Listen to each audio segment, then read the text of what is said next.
Et Sud Radio, le sexe au conseil. Alors Anne-Clotilde Ziegler, on va parler de la réconciliation sur l'oreiller. Alors c'est vrai que ça marche très très bien au début d'une relation. Parce que le désir, l'attraction sont forts, plus forts que l'attachement d'ailleurs, et donc on s'est un petit peu disputé, on fait l'amour et puis on oublie. Seulement le problème, c'est qu'à ce moment-là, on oublie pourquoi on s'est un petit peu frité et on résout pas la raison pour laquelle on s'est frité. Et puis il y a un moment, la réconciliation sur l'oreiller ne marche plus et les conflits a pris de l'importance. Ouais. Donc vous voyez déjà ce qu'on peut dire de la réconciliation sur l'oreiller.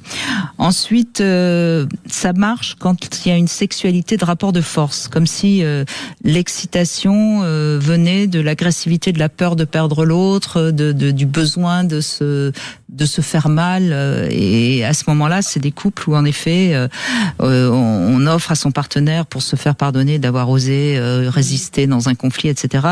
Et on jouit et après on est en paix. Donc ça peut marcher dans certains couples.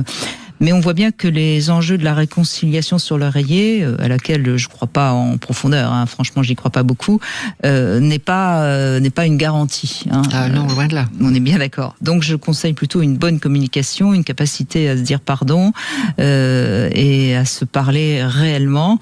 Et ensuite, faire l'amour pour Sceller la paix. La paix, là, en effet, c'est d'accord.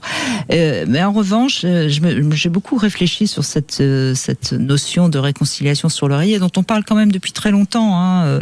Et en fait, je crois que le sens de cette phrase, c'est que la sexualité efface les petits tracas du quotidien, toutes les petites choses qui peuvent à la longue détruire un couple. Et c'est en ça qu'il faut qu'il y ait du charnel pour oublier tout ce qui est un petit peu le quotidien qui déplaît, qui dérange, etc., etc. Je pense que c'est ça le sens de cette phrase, en fait. Oui, c'est tout à fait possible. Je vous écoutais et je pensais à Frans de Waal, qui était un primatologue qui a écrit des livres formidables. Lisez-les parce que c'est délicieux et c'est très instructif. Et donc il parle des bonobos. Ben oui, qui résolvent tous les conflits par de la sexualité. De Waal dit, la première fois, quand j'ai passé des films de bonobos à mes étudiants, ils étaient atterrés parce qu'en fait, je leur passais un film porno. Voilà, ça baisse dans tous les coins, pardon de ma grossièreté, mais voilà. Donc oui, je pense que c'est aussi une manière de se détendre et c'est une manière de se dire je t'aime aussi. Mais quand le conflit est trop gros, si c'est juste une façon de le mettre sous le tapis, tôt ou tard il rejaillit et plus fort. Donc c'est important de bien comprendre ça. Vous pouvez encore gagner ce jouet grâce